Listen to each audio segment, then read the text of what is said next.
Good evening, everybody. Thank you so much for being here on Ellie on Point and for tuning in. Today, I have a very special guest. I had just met him, and I find myself very fortunate to have discovered this practitioner. And we call him a natural biohacker. He is also a free diving instructor. He is a wilderness guide, and he is the founder and creator of the Gasp maneuver, which we're going to learn about today. And we're also going to try it out. And the reason that I love meeting this guy, because if you guys believe in synchronicity and coincidences, that there are no accidents, my guest is actually a good friend of my trainers in the Bulletproof Coaching certification with Dave Asprey that I took in the beginning of 2016. And the two top executive coaches there are actually his friends, and they had worked together in a wilderness guide event before they became Bulletproof Coaching trainers. So I find that it's like 1 degree of separation, right? It's Yeah, just so yeah. amazing. Everybody, please welcome John Gasparich. Hi, John. Hi, nice to see you. Nice to see you, Ellie. Nice to be here. Thank you for having me. Yeah, Yeah, yeah. that's John. So let's start with a little bit of origin story. What got you started? Well, actually, origin Hmm. story would be kind of like if we look at your childhood, would your childhood even have had any signs that you would have ended up doing what you're doing right now? That's a great question. I think, I feel very fortunate to have been like grow up in a time and a place that I did that was alongside the development of the internet, right? Meaning that it was functionally useless for my childhood, And while my dad, he was a graphic designer, so we always had like the latest computers and things in the house. I was more incentivized to be outside, and I think like it's kind of like part of the last generation of kids that were meant to be not meant to be, but just deliberately kicked outside by the parents and left to our own devices. And I think that really was formative for many, many years. I just had a lot of time outside with friends playing in farmers' fields, growing up in like right next to the Amish countryside, right? So really low tech community of people just surrounded. Like I grew up what was then the edge of town, and outside of town it was just farmer fields of Amish people, right? So growing up alongside, we would hike up creeks and things, and then we'd meet these homeschool Amish kids, and we just play as kids do. So I spent a lot of time outside, and that was really formative. I found the medicine of nature there, and I've always gone back to that, even coming to Manila. I've lived in downtown LA, I've lived in a lot of urban environments, but always having that thread of connection to nature has been really deeply rejuvenating. So that's been the common thread, I would say, that keeps recurring. It's like anytime I feel like I'm getting lost in my head or lost in myself, then I'm called back to that.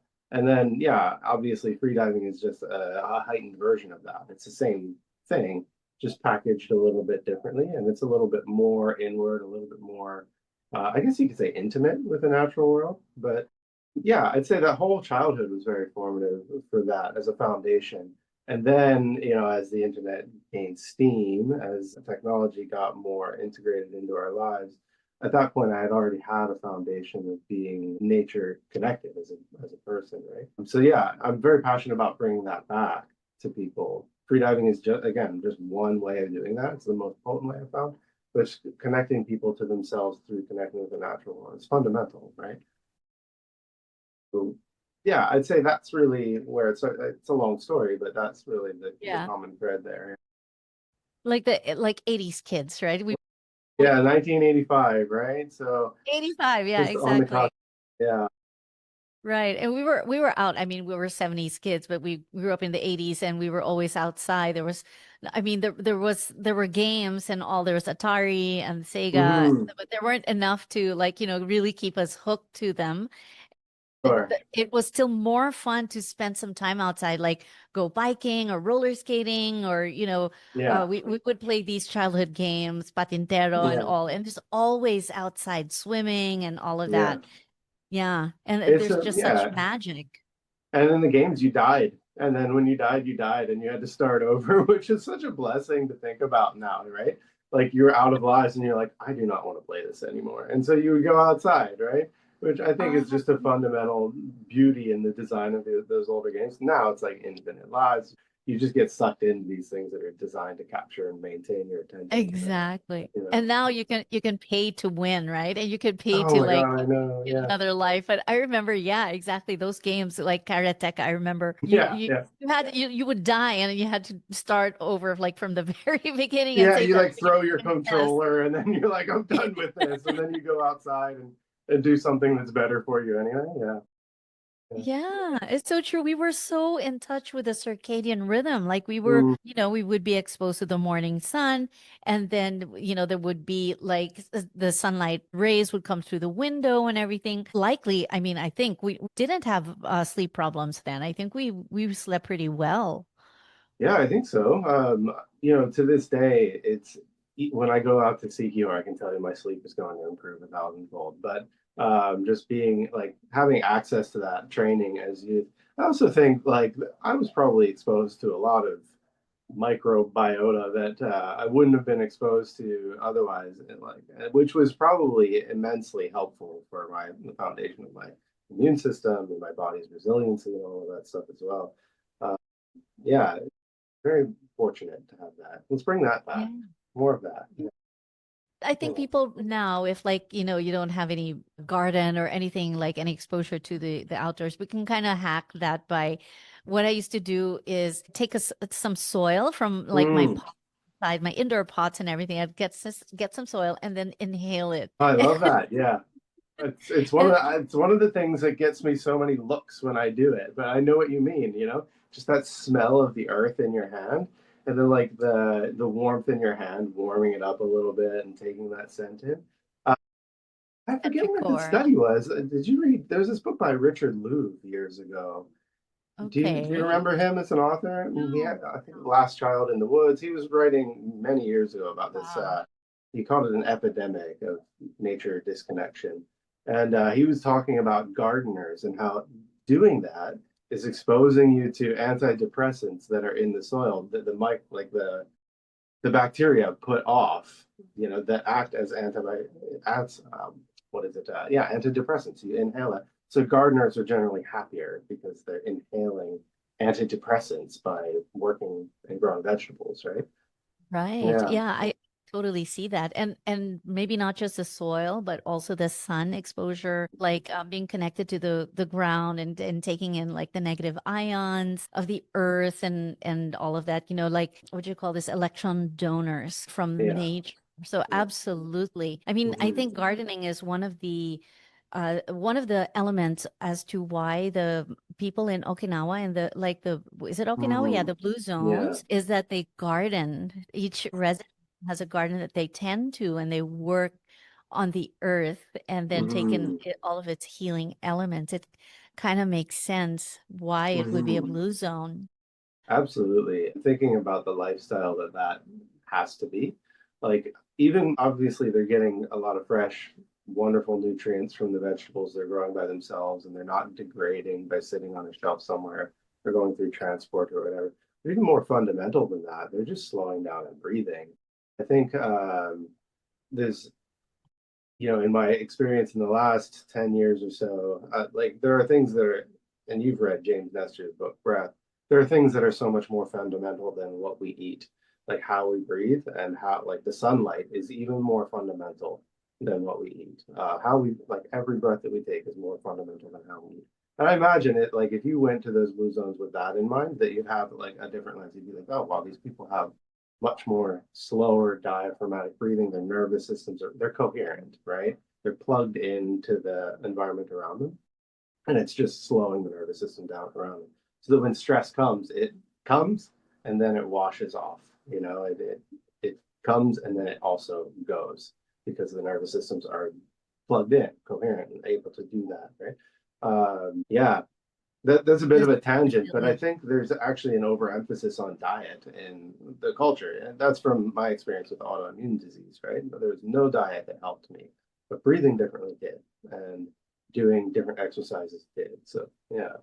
right. So talk to us about you were saying that you have autoimmune disease. What was your diagnosis and your symptoms and how long did you have that? Yeah, after the birth of my second son, like 1 month after, I was stressed a lot. So at this time I was working, that's where I met Rod and where I met Mark.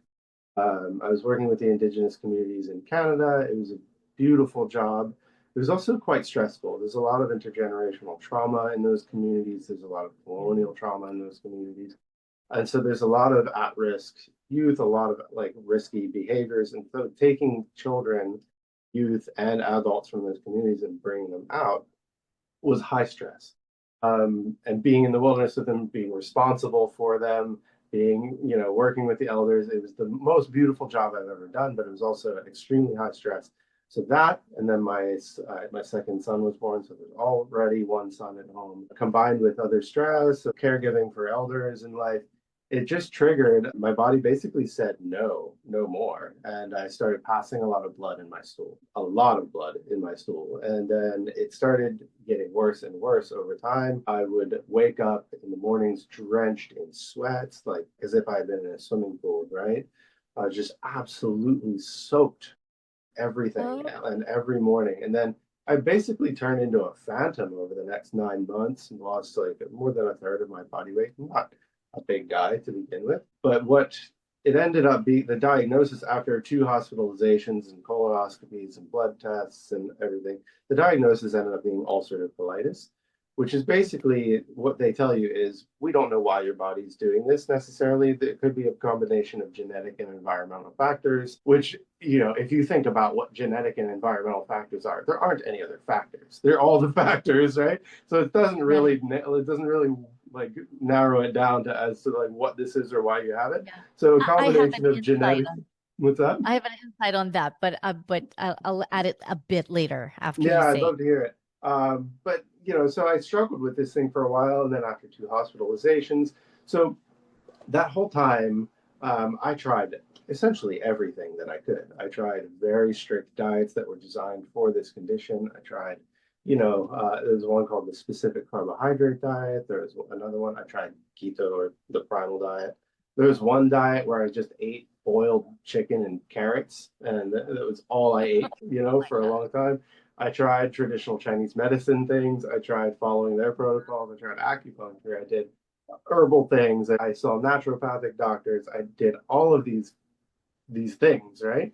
And then Right. at the end, I just had this, the second time I was hospitalized, my specialist basically said, look, you have to get on this medication or we have to remove your colon. And if you don't, you're probably going to like hemorrhage internally and bleed out and die. And so I went on the medication, right? And it was a saving grace. It was a beautiful process. I learned a lot, like coming from America, I think the for-profit medical system in America was really damaging because when you have that as a relationship with your medical system, it's like, one, the caregivers, you're paying them. So a lot of patients have a sense of entitlement. It's not a very healthy environment to be find healing in, right? But two, just profit incentives and insurance companies and all that. So I had a deep distrust of the medical establishment. But what I learned was the beauty and the skill and the passion and the healing in the modern medical movement. Like incredible people. I found a lot of healing. I found stability in my condition through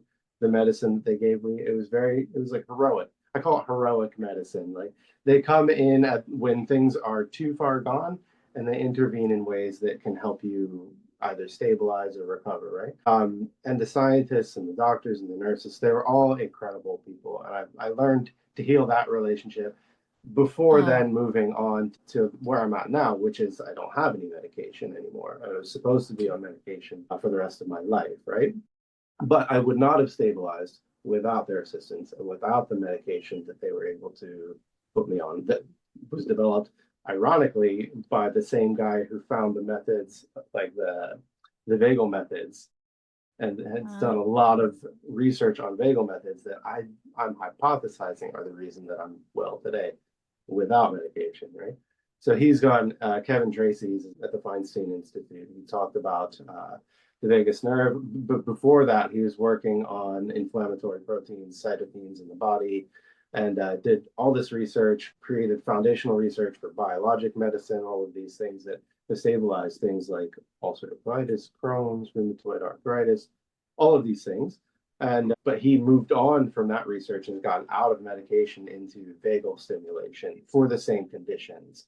So Wow. that's what he's working on right now. And for me, I'm like, well, how can I just do that myself? Do I need to have an implanted device? Do I need like electronic stimulation? For sure, sometimes possibly, but I think in my experience is that no, I don't need. I just need to do things that give me that therapeutic benefit, right?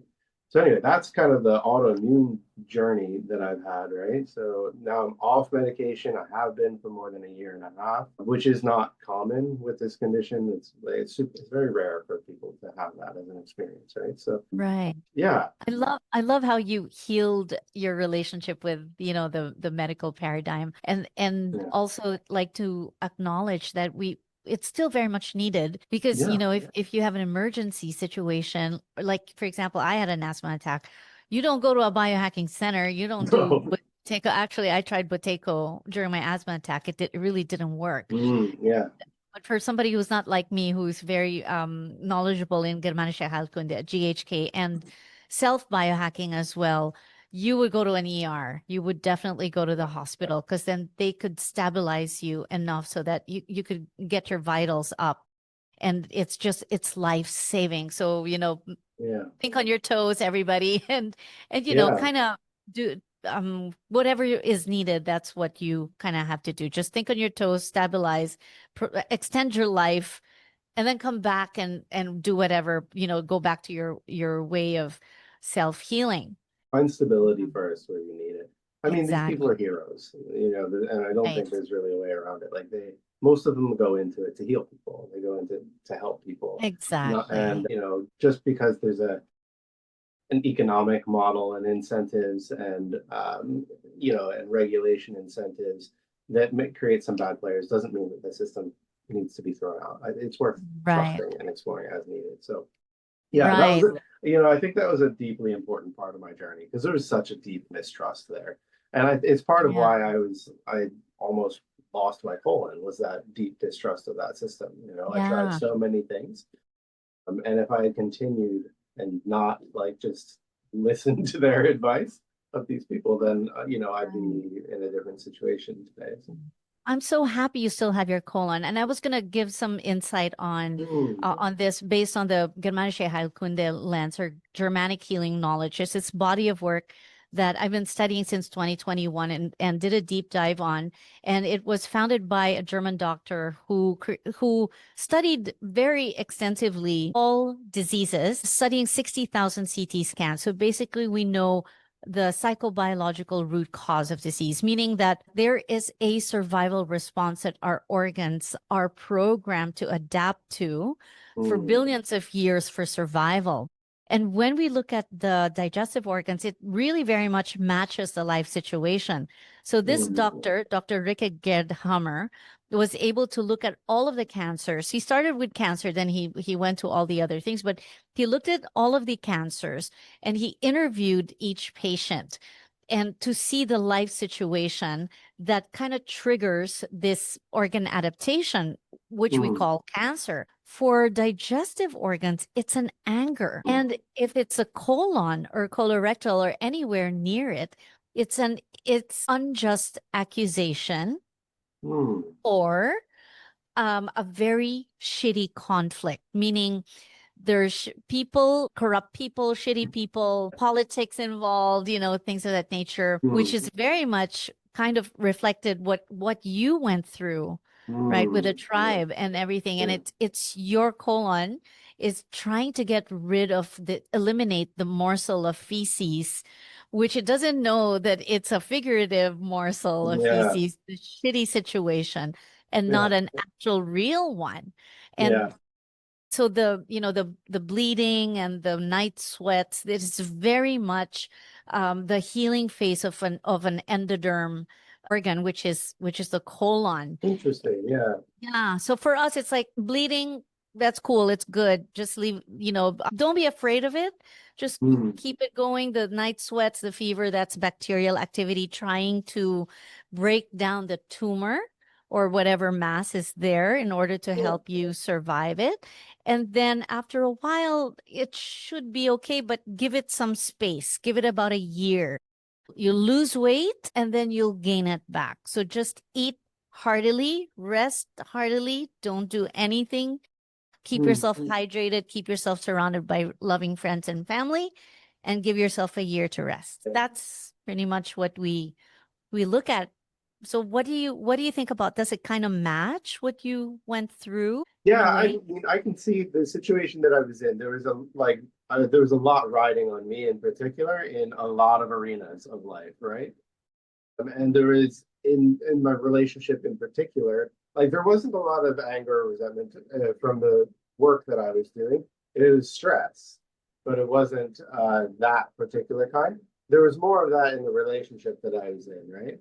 At the time, it wasn't a lot of anger. It was a lot of things that weren't. There was no space to like to express any of those things due to the circumstances of our lives.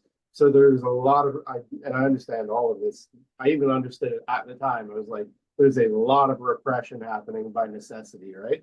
Where you triage all the things in your life and you just be like, can't, I can't go into this right now because I need to look after a newborn and I need to look after a recovering mother. I need to look after a dementia patient. I need to also earn the income to work with this tribe and go out into the wilderness and do all of the things that like risk management and staff training. And so there was just too much. The way that I knew it was a psycho-spiritual illness, that it wasn't a like the underlying thing, the medical establishment says, oh, genetic and environmental factors.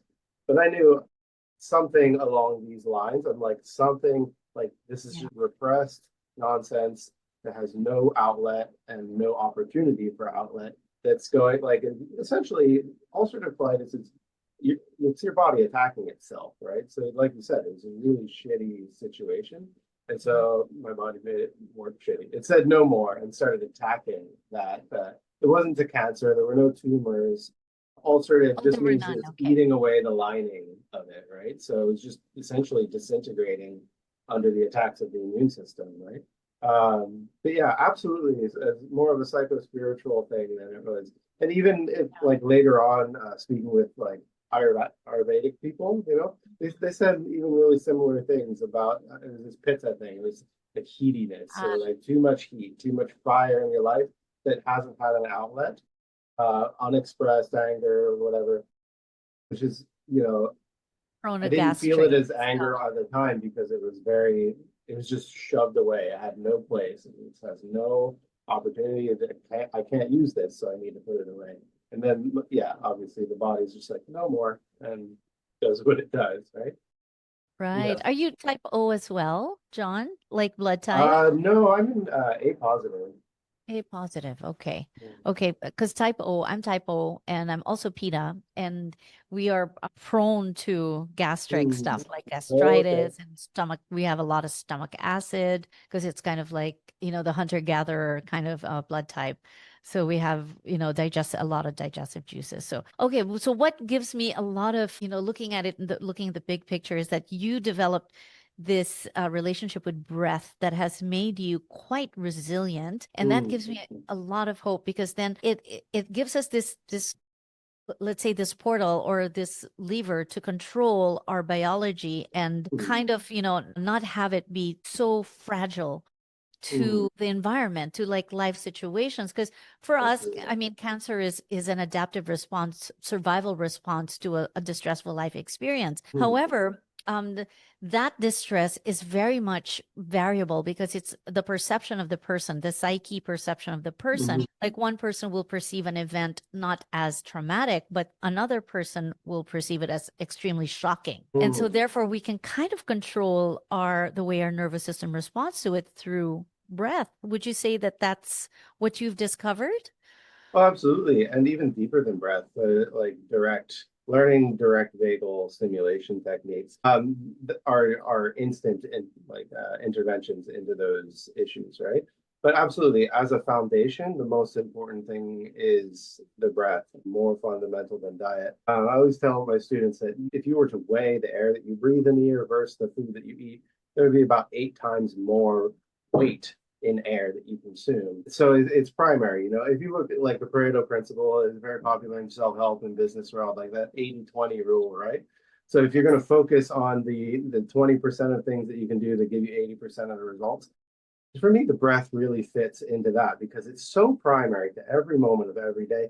And every breath that you take is essentially influencing your nervous system to oscillate between one state, which is high activation, or one state, which is high recovery, with every single breath that you take.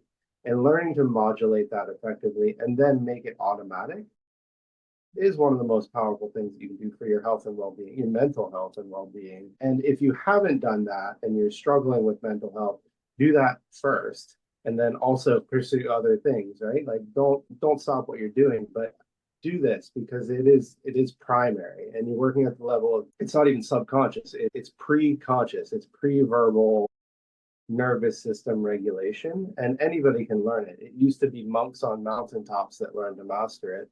But the beauty of the age that we live in is we can communicate these things and learn them very quickly from one another. So we don't have to travel up to a cave in the Himalayas to find somebody to teach us this. We can watch a Facebook Live and say, hey, this is how you speed up your nervous system. This is how we slow it down.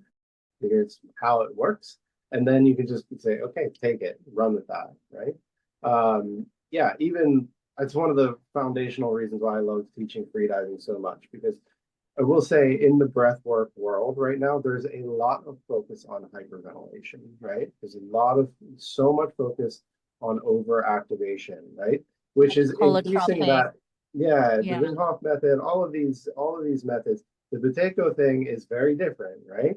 And I think, foundationally, that's a much more important place to focus than essentially everything that we do is designed to be sympathetically activating. We'll go to an aerobic fitness class, we'll take a Wim Hof class, and we'll be hyperventilating like mad. Right. We'll be stressing ourselves with powerlifting or whatever. We'll be whatever it is. We're always pushing faster and harder and all of this. But the other side is often neglected as an area of training, right?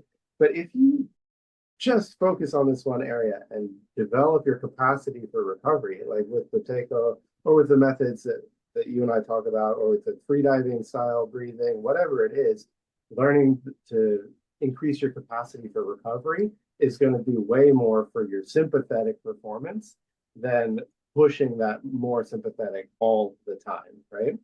You'll have a lower resting heart rate, faster recovery, and better stress response, better resilience in everything that you do all the time, right? And so, yeah, I'm quite passionate about the breath and how fundamental it is to our health and our well-being. Yeah.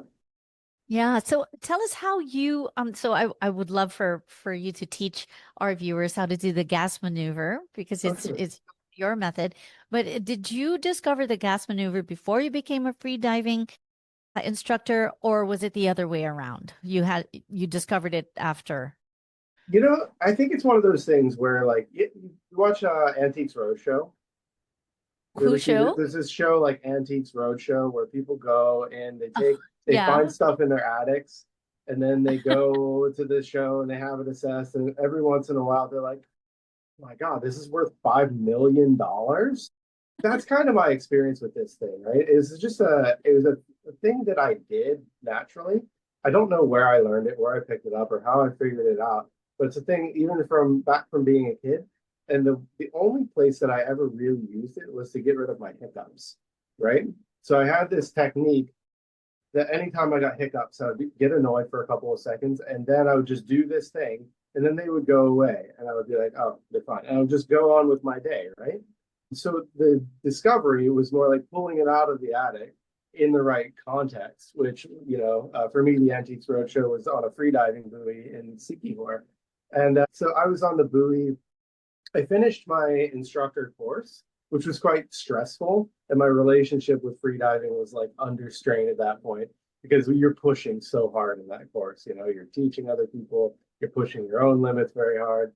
So I came out of that feeling very stressed. And it takes a while to kind of heal that relationship with your breath hold, with the ocean, and with going deep, right? So I was coaching these two wonderful long-term students out there at this marine sanctuary.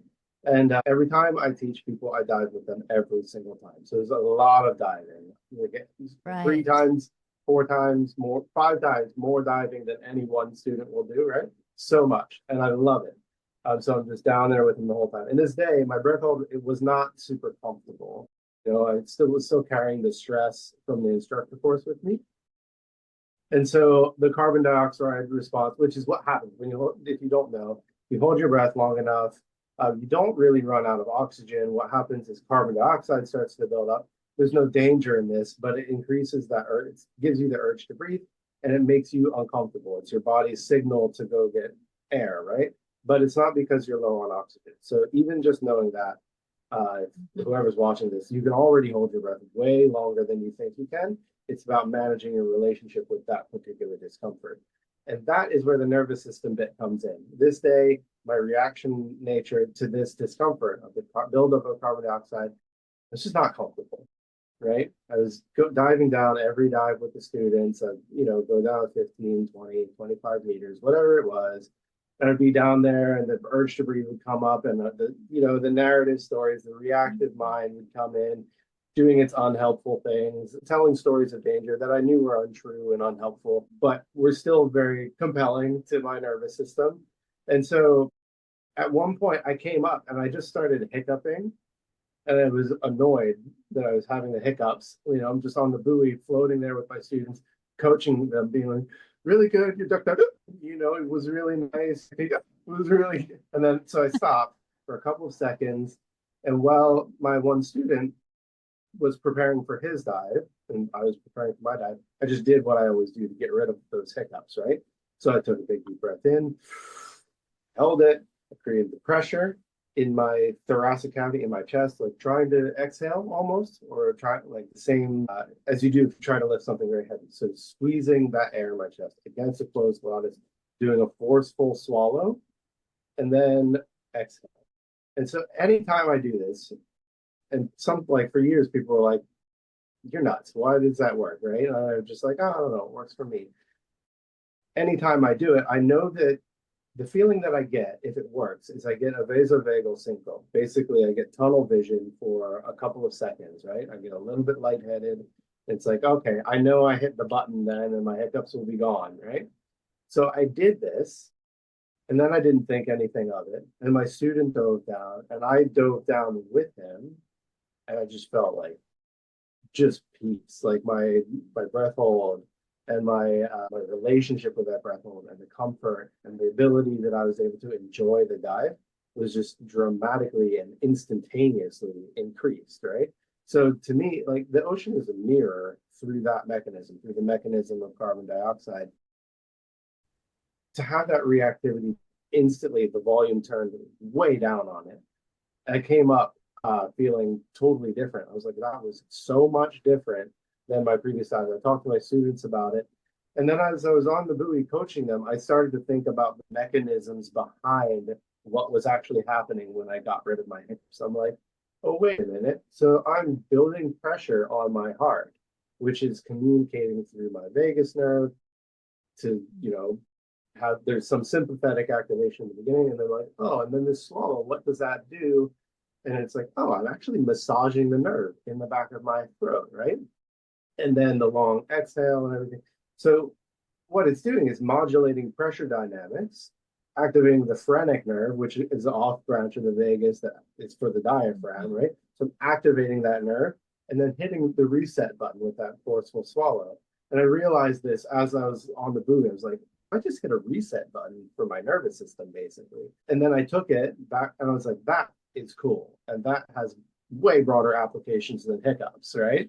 Like it was my Antiques Roadshow moment. I was like, oh, okay, this is really interesting. And so then I went back to the classroom where we had pulse oximeters. I put them on my finger and I did the maneuver again and I watched my heart rate. If I recall, it started around 80 beats per minute. I just went in and put it on, right? So my heart rate was a little bit like, it wasn't super high, but it was at 80 beats per minute. It shot up to about 130 beats per minute after the maneuver and then dropped down to about 60. And so this is in the span of like 10 to 15 seconds, right? So it was like an instantaneous, I'm like, and to me, as a free diver, that was my first thought. I was like, this is amazing. I can slow my heart rate down instantaneously and dive longer, right? But after I started to really consider the implications of what the maneuver was doing, I started to see a broader application of it as well, right? So what I I use my students as guinea pigs, right? So I made all kinds of things. I taught them, I was like, guys, you need to check this out. I was so excited. So I taught them how to do it. They reproduced it right away. And we could see the same spike and the same drop in their heart rate, right? They learned it very quickly. And then I combined it with other things. I was like, okay, go run around the courtyard now. Just go run, get your heart rate up. And then I made them come in and put it on and do it right while their heart rate was really high. And same thing, the heart rate would go up much, but it would drop down to below a baseline, like very, very quickly. I made Wow. them like if I saw they were drinking coffee, I knew their heart rate was going to be up. So I'd be like, I would wait until they finished the coffee. Like, try this now, right? Heart rate, it's same thing, right? They would try it after having the coffee. The heart rate would go up and then it would drop again below, and they could relax. So it doesn't matter if you've been drinking coffee. It doesn't matter if you've been exercising. It doesn't matter if your heart rate is elevated for anxiety. It's a direct and immediate intervention to reset your nervous system into a state of recovery, parasympathetic dominance, right? It's like a Um, downshift or just something. it's just a literal like a big truck. Like you pull the Yeah. e-brake or you hit the downshift and you're just going down and it just slows right down, right? Wow, like Um, an engine brake or something. You know yeah, what else is a Vegas reset is yawning. A yeah, it is yawn for is sure. actually a Vegas reset, but your maneuver is so much easier. There's a Vegas nerve reset where you put your hands here behind the head and then you look really extremely to the right or to the left, and then Hmm. you wait until you have the urge to yawn. Then you've Oh, reset your yeah. Vegas. But it takes so much longer than your maneuver, right? Yeah, having read about a lot of these things too, like there are so many different ways. Like there's like eye massage is one way. The vagal maneuvers is like even just, the ice on your face, like cold water on your face is a vagal maneuver as well. It's going to drive your nervous system that way. There's another reason why freediving is so potent as a medicine, as a therapy. But there's the long exhales, there's Yeah. carotid sinus massage here, Right. but there are a lot of different ways, but I haven't found any that are like as one as immediate or two as strong as like Right. it's like an espresso shot or something, like but the opposite Yeah. of an espresso shot. It's like to me, it's like the closest thing that you can do to taking a pill for immediate relief, right? Right, yeah. And I And tried this and we yeah, did it in my center, and you taught it to a bunch of us.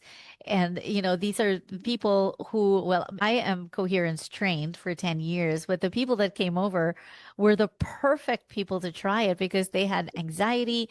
A lot of them were not sleeping, right? And others were like really, really high biological age. Golly, the numbers do not lie. When you taught it to them, their coherence was like amazing after yeah, the just a few minutes of work with them. So that's really cool. And I'm wondering yeah. if you could teach it to us today to teach the Oh, for sure. viewers and those doing the replay and everything for people who are interested. For sure. It's a simple thing to do. You could do it anywhere. You could do it in the car. Like if you're angry at traffic, you could do it, but like Angry at literally anywhere, traffic. We are angry at traffic, which right now we are angry at flood control projects. as you should be, right? Anybody Yes. anybody in the Philippines should be like absolutely like has a right to be Yes. absolutely livid with the way that things have. I don't Right. want to get too deep into that, but what a tragedy. It really, just as a side tangent, I do want to say just like the Philippines is such a wealthy country. It's such a Yes. wealthy country. It's like the natural resources, the cultural Yeah. resources, the diversity, the beauty, the like I've never met better people in my life. Mm. Just going around the world, like these are my favorite people on the planet. And I think honestly, like the country is so wealthy, and you can see that wealth is just stuck, Yes. and it's such a tragedy because the wealth is here. It's such a powerful, beautiful country, and it's just like this corruption thing is really just leaving it in Exactly. such a small I group of know hands, this is what Um, Gina Lopez, I don't know if you know of her, but she's this persona who was really fighting for that. Like, yeah, we have 30 something like indigenous plants that are they're just here in the Philippines. I forget, yeah, endemic is I think the term yeah, for it. yeah, Just here in the Philippines. And we're supposed to be very wealthy, but then the corruption is taking over. And she really Yeah. tried to fight for that. But Oh, it's more than that. Like there's this book I was reading called Wild Philippines, right? So there are these hotspots in the world of mega diversity in terms of biodiversity, right? The Philippines is one of the right. hottest hotspots for mega diversity on the planet. Wow. But if you like, even in terms of coral evolved here first. It was like the coral Adilao, triangle, right? it came from here.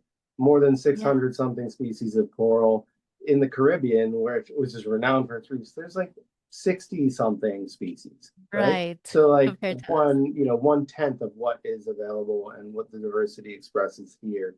I And think that's it's just Adilao. and that, and then 7,000 islands. Each of those islands, like you mentioned, 30 some species, right? There are thousands. There's Yeah. 7,000 islands, and if you go to any one of those islands, because of the geological formation, there's separations between all of them. So every island that you go to, I can guarantee has some sort of endemic species on it. Even if every island only had one that was to that island, which is likely, then you have 7,000 something endemic species. And that's Yeah. just plants. There's birds, there's fish, there's reptiles, amphibians. The diversity here is off the charts. The natural wealth that the Philippines holds. When people start asking about the Philippines and coming here, I'm like, it's the womb of the world. Oh, Like wow. so much was born out of this place in terms of diversity. Yeah, it's just so anyway, Yeah. it's a wealthy country, Oh, and wow. it needs that I the know. whatever needs to happen for the corruption to help those Right. resources get out to the people so that it's a little Uh, more equitably distributed and not spent on hundreds of luxury cars. Then that's what Exactly. needs to happen. That was a um, blessing though that happened. Oh my it is gosh. it is a Blessing. blessing. Thinking about it mythically, like I'm listening to all the people in the Catholic Church here talk about the flood exposing exposing the corruption, and then I'm like, yeah, it's absolutely true, and it's helpful to look at things in that way as well. Like, and I agree, the flood did expose a lot of this corruption. Now what? Yeah, I now don't know. what? I don't know now what, but I do know that the Philippines is incredibly wealthy in so many ways. Anyway, back to this Gasp maneuver. Thank you. Thank Um, you. it was such a tangent, yeah, but quite passionate about the people here and the place. Thank you so much. Yeah. Um, yeah, I think so. The gas maneuver, I named it as Gasparich Autonomic Stimulation Protocol, right? Just because I wanted to have something named after myself. But you call it whatever you want. You can rename it if you want to. Rightly so. It will Right. always forever be known as the Gasp maneuver after John Gasparich. One can Yes. hope. If that's my legacy, if my legacy is instantaneous relaxation and a button that you can press that says chill, then I will happily stand beside that legacy. It's very simple. Like I mentioned earlier, you just take a nice deep inhale, belly first, then chest. You close your throat, glottis, and then as if you're trying to poop really hard or lift something very heavy, you're going to strain against your closed glottis. Like you're trying to exhale, but you can't because your throat is closed. You're creating upward pressure with that. Then you're going to swallow forcefully as you hold that. You can hold it for 5 to 10 seconds. The longer you hold it, the stronger the effect will be. Hold it, squeeze it, do a forceful swallow. It should feel as if you're swallowing like a marble or a big chunk of something. And then just a long, slow exhale. And if you've done the maneuver correctly, you don't need a pulse oximeter to tell you what the result is. You'll feel that tunnel vision, that lightheadedness for just a couple of seconds. The world will close in a little bit and then it'll open up. And what that tells you is that you directly hit the vagus nerve. You physically massage that nerve for a response, right? I felt it And immediately, like my yeah, heart was racing. I could feel it. And yeah. then feeling my pulse, then it went down. It was decreasing after And too. then the other things that we do as free divers to surf that way, it's like a way of relaxation. So what you're doing physiologically, you're engaging the baroreceptors, the aortic arch has like pressure receptors, you're squeezing that. There's a ramp up in the nervous system. So there's actually a sympathetic beginning to this, right? So it starts by stressing the heart. and then you massage the vagus nerve with the swallow and you release. And it's just this releasing that it's like a slingshot for your nervous system, right? So you have this pressure, you have the sympathetic overdrive, and then you hit the button that says relax. And then you do that long exhale, which signals to your body relaxation. And it just drops it. The whole parasympathetic shift just drops down very quickly, immediately, right? Yeah, there was something else I was going to say there. Through Yeah. the glossopharyngeal nerve, right? It's through the Yeah, there's glossopharyngeal afferents. So there's afferents and efferents, right? Afferent nerves only signal one afferent. way, right? So they're faster than efferent nerves. Efferent nerves are bidirectional communication. So the glossopharyngeal afferent, you massage that. So it's just an immediate trigger to your brain to say, relax now, right? We all have this button, push it, and it says relax now. And then you do that exhale after that activation. And it really is like, that's why I was describing it as a wave, because then you can just surf that wave with extending your exhales a little bit longer. It doesn't have to be anything extreme. If you want to count, it can be 4 count inhale, 6 count exhale, right? But really, one of my favorite things to do after that long exhale is just to hold it out for like Yeah. for a little while, not to any count, but just to settle and be like, I don't even have to breathe now. The world isn't Right. even asking me to breathe, the most basic function of my body. My body isn't even asking for that for a couple of seconds. And just if you can visualize in that moment, sinking down, growing heavier as you exhale, like that felt weight is a really great way to bring presence to the moment, also settles the nervous system down.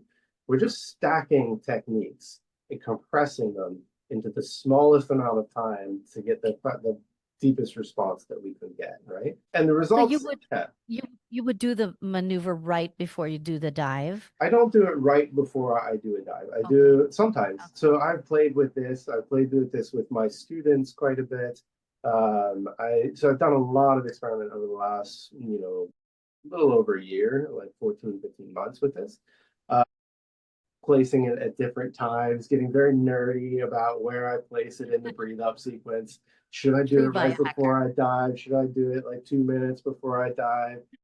So, having access to students is like, oh, I have endless guinea pigs for this thing. This is perfect, right? What I found is that one, you don't need it. You don't need this hack to be a free diver, right? Like the ocean is the medicine, the breath hold is the medicine, and the dive response is the medicine. But stacking this in there, especially for students that had anxiety, that was struggling with that reactivity of the mind, that it was a nervous system runaway problem. When I introduced this to them, their perception, so static breath holds are a really great lab, right? So a static breath hold, you're on the edge of the pool with me, your coach, or a buddy, and you're literally just pretending to be dead and holding your breath as long as you possibly can. You're becoming familiar with the sensations of holding your breath. You're becoming acquainted with the particular discomfort of carbon dioxide and learning to work with it. In the first course that you do, it's like shaking hands with that as an ability, right? And it just gives you an immediate feedback. Like if the water or if the ocean is a biofeedback device, it's telling you where you're at in your relationship with your nervous system. And so the students that really struggled with anxiety, I didn't use this with everybody, but for the ones that needed a little bit of extra, I noticed like there's one student in particular. She came, everything that we did was full of anxiety. Lovely, lovely woman, just like this, like, bubbly, like great student. But she was just had so much anxiety. And I was like, I really want this to work for you. I want you to be able to do this. And then we were in the pool. I just took her aside and was like, try this and try it at this point in your breathe up. And so I had her do it. I timed a 2 minute breathe up. I had her do it about a minute 30 in after some humming for nitric oxide. But essentially, when I have students with anxiety and I introduce this, it's like the perfect storm of conditions because then they hold their breath. And what I noticed with her, she was holding her breath before doing this for 45 seconds. And then she did this maneuver and she did her static breath hold. And her next static breath hold was over 2 minutes, right? Just Wow. more than doubled, right? Which is significant. But the most significant thing about that is how she felt about it. I don't give my students any indication of how long they've been holding their breath. I don't tell them times. I don't tell them to hold it longer. I coach them. I encourage them to relax. I encourage them to feel into the sensations, to release whatever is arising. If I see tension building, I help them let it go. But time I want to disappear. I don't want it out of their consciousness. And the interesting thing with these students, with all students really, but especially the ones with anxiety, that 2 minute breath hold didn't feel any longer than a 45-second breath hold. The perception Wow. of time was almost like the same. It was based on experience, based on discomfort, right? So it felt like about the same amount of time. That's consistent. She's not the only one. It's a lot of students, right? So having this way of calming the nervous system down, time dilation, the experience of time is a strange and subjective thing that we all go through every day. Time stretches and it contracts.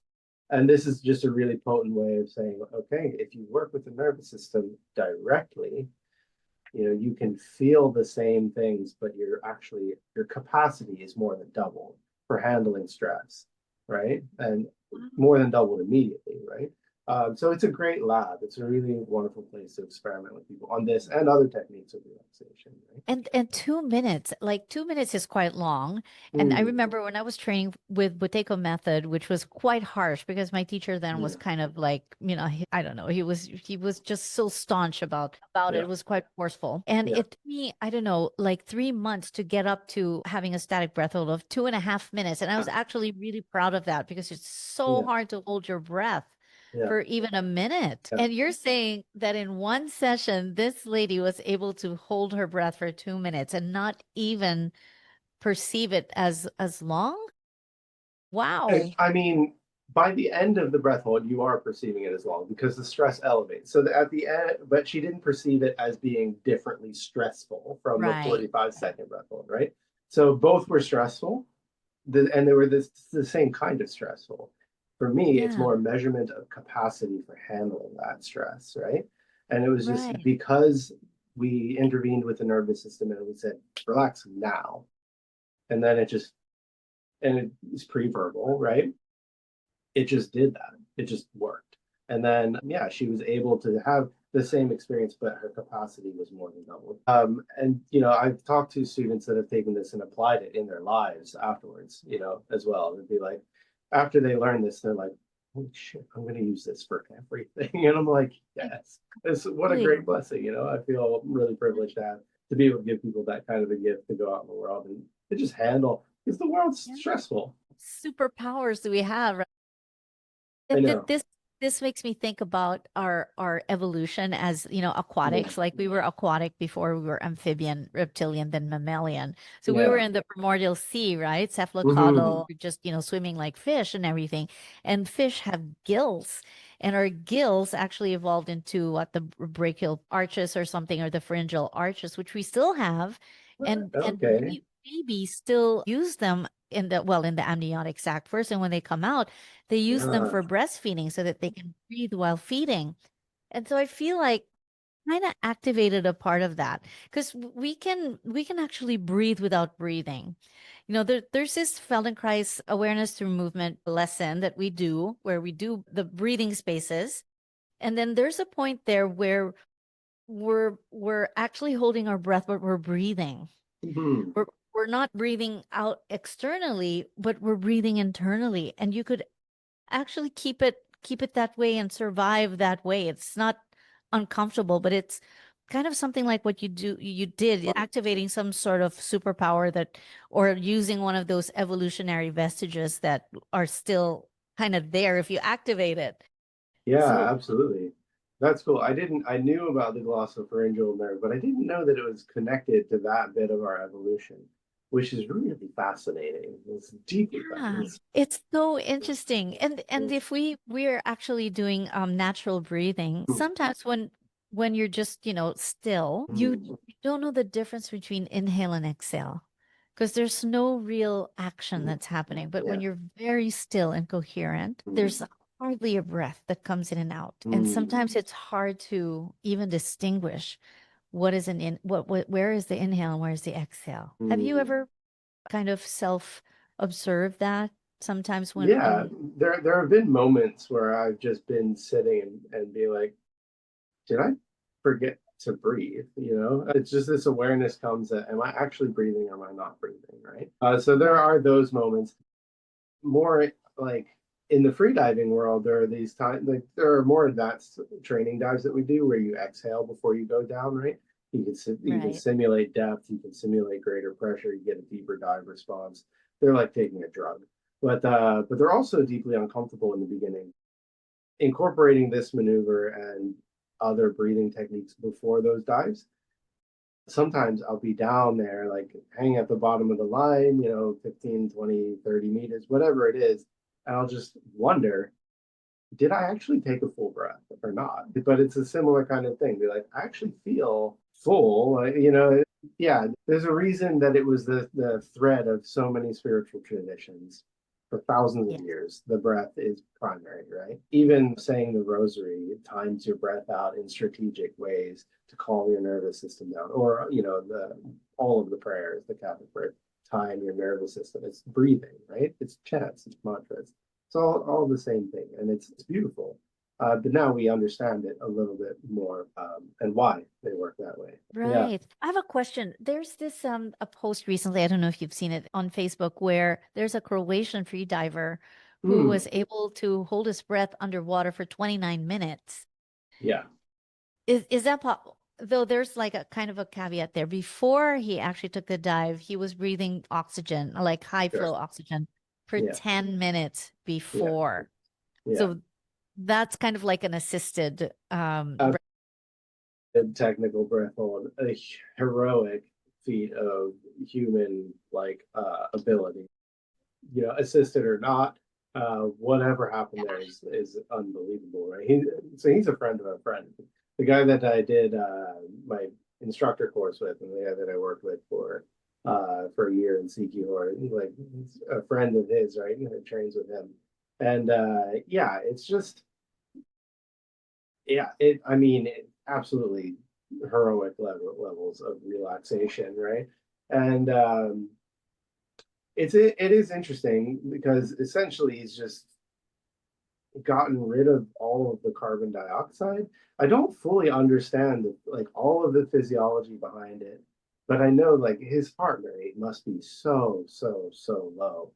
You know, some of these guys I've watched them, put a pulse oximeter on, and anybody can do this within a month. If you have a pulse oximeter and you just look at it and you consciously try and slow your heart rate down, you can learn to do it in a month or so. Looking at it for minutes. 15 minutes a day or something, just looking at it, learning what like to feel into your heart, what that feels like, you can slow it down. But these guys have taken that skill and just taken it to such a high level, Yeah. like ancient monk levels of like, ridiculously low heart rates and things like Right. that. Yeah. I think though that it might be a little bit of the hemoglobin bore effect or Mm, something like that. Just because I know it's what happens when with our live O2 exercise with mm, oxygen therapy, adaptive contrast. It's yeah, kind of you increase the carbon dioxide, and yeah, then all of these I believe there are 4 molecules of oxygen per molecule of carbon yeah, dioxide that kind of attaches to it. But likely the 10-minute oxygen feeding before he had, breathing before would likely have, kind of stored it somewhere in his yeah. tissues into red blood cells or It something like must, that. yeah. Then, he likely has a bigger spleen already. He probably I has would more imagine. Yeah, RBCs than everybody else on the planet. He probably yeah, has more than everyone. And therefore, yeah, the oxygen molecules have a place to latch on to. And yeah, then, when he goes down, then he has like 2 extra storage tanks of O2 at his yeah. disposal. Yeah, Yeah. for sure. I'm not sure about where it's being stored. I always understood that like the relationship between carbon dioxide and oxygen is fundamental. That you need the carbon dioxide to take advantage of the oxygen that's in your blood, and it's there assisting you. So it is fascinating to me. Maybe by removing carbon dioxide and storing more, he's actually taking advantage of the inverse of that because the oxygen is more slow release at that point. That's one of the mechanisms that's at play there. But obviously, it's also just like incredible training, like people that are Oh, so dedicated. to deep levels of human achievement, right? I'm not that. I don't want to hold my breath for 29 minutes. But if I can awaken a Love latent superpower for, thousands of people that they didn't know that they had through freediving or through the Gasp maneuver, or through breathwork, through whatever it is. I'm more interested in the therapeutic aspects. Like, why did this help stabilize my autoimmune condition and allow me to get off medication? To me, that's more compelling than training to hold my breath for 30 minutes. Like, why did this heal me? And why does this keep me healed? And how can this do this for other people, right? That's the direction I'm going to go with it, and that I do go with it. Because I'm not the only one. I've talked to other people with Crohn's disease, with other conditions that have found significant healing through this. Ultimately, I would love to see it as a therapeutic practice, a therapeutic intervention, like take people it to the already ocean. is. Well, I would like it to be validated as a therapeutic Yes. practice, a therapeutic intervention, so that people can go out to the ocean and find healing there because it's already there. This is a latent capacity that we all have that's within our physiology. We don't like, there's heroic stories of people holding their breath for 99 or 30 minutes. But if you gave anybody who can swim gave me 1 to 2 weeks, I can guarantee you that I would be able to get you to 30 meters and to hold your breath for 3 minutes. Absolutely guaranteed. Whoa. Absolutely. No, like without question. And usually I could probably do it within 5 minutes for most people, right? There are like limiting factors that we would need to overcome, but those are things like equalization, which is just a skill that has to be learned if you don't have it innately. But one of my favorite things about teaching it is that people are far more capable than they know that they are, right? It's Right. like I have a hidden knowledge about what you're capable of, and I know, and I have this like secret. It's like, I already know you can do this. You just don't know yet. And I'm going to walk you through a process. I'm going to make it safe. I'm going to make it feel pleasurable. And by the end, you'll have awoken an evolved superpower that you didn't know existed, right? And I mean, that's what I get off on for teaching I freediving. It's love like it. that awakening, that innate superpower, right? Because Yeah. it's so transformative for people. Something that you could not do, and now you can, and it's so clear. The whole world is open up, and putting people out there with that skill, in love We with their nervous systems, in love with the ocean, and connected, grounded, regulated. It's beautiful. amazing. And we probably have hundreds other, superpowers that we don't know about, right? Absolutely, yeah, yeah, Yeah, question. absolutely, we Three do. questions. Three questions then. One is for training, how often do you do the gas maneuver? Like when you train people Mm-hmm. in free diving. Second is for maintenance, just for people to need to do it, for nervous system regulation. How Mm-hmm. many times? What would the frequency be? And third is it safe for kids? How old children are that can do it? And yeah, so those three questions. Okay, yeah, counter indications. So first, I I was like, can I overdo this? Because I was doing it a lot in the beginning, right? And so I read a lot of studies on vagal stimulation and hormonal modulation, right? So when you stimulate the vagus nerve, you have an increase in endorphins, you have an increase in serotonin and oxytocin, and then you have an increase in dopamine, and then you also have a drop in dopamine, right? So you get a spike that also drops. So if you were to be doing this dozens of times a day, then eventually you probably have like a decreased dopamine sensitivity, which could show up as like lethargy or a lack of motivation, just being tired or not really engaged, right? But I think, this is your body and it's a maneuver that you're doing in your body. And I think you'd have to really like overdose on it to really get to that point, right? And all of us are Right. so chronically overstimulated anyway with dopamine Yes. stimulation through our devices that are designed to do that specifically. That I think this is a significantly lower risk than looking at Facebook, right? Stay on Facebook for a few more minutes if you're here. But you get my point though. Like Instagram, Yes. whatever it is going to give you more dopamine desensitization than this will ever get. As far as how often to do it, for maintenance, I would say like if you want to start reducing inflammation and steering your nervous system, I would do it probably like 2 to 4 times in the morning and 2 to 4 times at night just in sequence, right? That's like a dose, like a maintenance dose, you know? I do it before bed because you're going to drive your nervous system into parasympathetic and it's going to help you sleep so much faster. A lot of times when I teach people it, they'll do the maneuver for the first time and then it's terrible to try and teach them anything afterwards because they're just there yawning immediately. And then I point and I laugh and I say, see, it worked immediately because they're just like in recovery mode right away.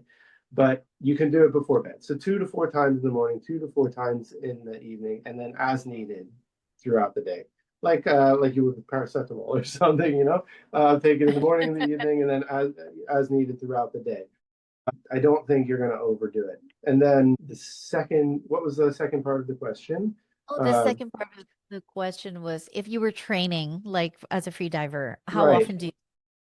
So what I've noticed is that there's an effect that it has for a window afterwards. You don't need to do it if you're doing it as a free diver. You don't need to do it before every dive. Do it at the beginning of your session to help your nervous system switch into that parasympathetic mode that you want for your increased breath holds and dives that will help your body ride that relaxation and make you more receptive to the dive response. Do it in the beginning of your session and then do it again as needed during your breathe ups. Like um, if you're a key indicator is like your thoughts are running away with you, right? If you're into rumination and if you're into anxiety, if you notice your breath hold doesn't feel as good as it sometimes does, just throw one of these maneuvers in there and it will slow everything down. It's just a little pattern interrupt for you, right? I will say, as a safety indicator for free diving, I'm going to be on the really cautious side with this. And don't do this before diving to residual volume depths. If you're a free diver, you know what that means. If you don't know what that means, send me a message and I'll explain it to you because it's really important. Like safety is very important with this. What you're doing with internal pressure modulation is shifting blood around in your body in different ways. The mammalian dive response has a way that it shifts blood in your body into your core and protects your organs from pressure of depth. What this maneuver does specifically is it actually opens up peripheral vasodilation, so into the hands and the feet, to help equalize the pressure. And if you do it really powerfully, that response can actually be counter to the dive response. Residual volume depths, don't do anything beyond what your lung residual volume is, because I believe you would be at risk, a greater risk of a squeeze. But that said, I've done this before many, many dives. As long as they're above residual volume depths, which as a rule of thumb is 40 meters on full lungs, or like maybe 10 meters FRC, which is functional residual capacity, and maybe just don't do them with RV dives. Like RV dives are residual volume dives, right? So, but if you want long hangs, like a hang is where you stay at the bottom. If you want long, comfortable hangs, you want to go spearfishing or do underwater photography, you want to go down above 30 meters. So I would say keep it above 30 meters or above 10 meters FRC. So for my freediving crew out there, right? And then I do, if I combine it with FRC dives to initiate and heighten the dive response, if I really want to get that. So it's really great for a warm-up dive. If I'm going to do like a deep dive one day, what I'll do is my warm-up dive, I will do the Gasp maneuver, ride that. Well, what I'll specifically do is I'll hum 4 times. I'll build up the nitric oxide, do the Gasp maneuver, and then I'll ride that wave of relaxation with long exhales. And then I'll do the passive exhale and I'll do an FRC dive to 10 meters with a hang as long as feels comfortable, right? So I'll just pull down to 10 meters. And that's simulating about 30 meters in depth. So that I know for me, that's just going to give me a deep, deep relaxation response. The mammalian dive response is going to kick in very powerfully. And then when I do my deep dive after that, I'm not going to do the gas maneuver beforehand because I want the blood shift, because I've already initiated the beginnings of that blood shift with my warm up, and then I'll do a deep dive for those that are more technical and are starting to go deeper, Okay. right? For the rest of us who are Wave 2 or IDA 3 certified and below, do it as often as you feel. You're going to be fine because you're not going deeper than residual volume depth anyway. So almost And all you, free divers, yeah. And then question. yeah. Sorry, go ahead. Um I would say almost all free divers are like wave one and two, right? Like the recreational free divers, tend to stop around wave two. Maybe they go into wave three and start approaching 40 meters. But so for almost all recreational free divers, this is a very safe thing for them to add to their practice. Okay. When you teach them the gas maneuver, did you find that the learning curve of beginner free divers kind of did not steepen or kind of got shorter or smaller compared to the students, the beginner free divers that you didn't know to do the gas maneuver? Did it kind of help in that way? For the ones who struggled with anxiety, it shortened the curve Oh, dramatically. wow. Ones you know, who are right on the edge of it, who I didn't introduce the maneuver to. My experience with instructing freediving is so much of it comes down to the instructor and it's not about the information that's being taught, like even the gas maneuver. It's a quick hack. There is like we know the power of it. I know the power of it through using it, but much more of it comes down to it's less about the skill, it's less about the information, and it's more about a sense of nervous system safety, which cannot be communicated through words. So if you're on the buoy with somebody and they're not coherent, whatever their level of coherence is, because you're looking up to them, because you're there for guidance from that person, your nervous system is going to attune to their baseline nervous system through entrainment over time. Yeah? There's mutuality there, but there's also like a kind of a hierarchical teacher-student dynamic where you as a student, you entrain to the teacher, the guru, whoever it is, And I found that for me, having prioritized practices of coherence for 20 plus years in my life, that my students generally do a lot better than they do with other people who are newer to it, right? Who don't have that kind of foundation. So I'd say that that's kind of a side tangent. It's difficult for me. I have a very good pass rate for my students, like much higher than the average pass rate for Wow. freediving courses that are out there. Like it's very uncommon for me to have a student that doesn't meet and exceed what they thought was possible, which is not the norm. But that's because of the coherence, not because of any information or any hack, right? It's because like they show up and they feel safe. And that's it. In other contexts, that shows up when I'm with people, they'll show up and they'll just be like, I don't know why, I just trust you. Right. And it's just, there's such a fundamental level of connection there. And it's a gift, it's a blessing. It could be twisted. Like there's nothing magical about it. Like I'm not special. I'm not a guru. I'm not there anointing people with things and baptizing them in the ocean. But that coherence of the instructor, if you're taking a freediving course, is deeply important into what you'll be able to accomplish, because your nervous system, you cannot lie to it.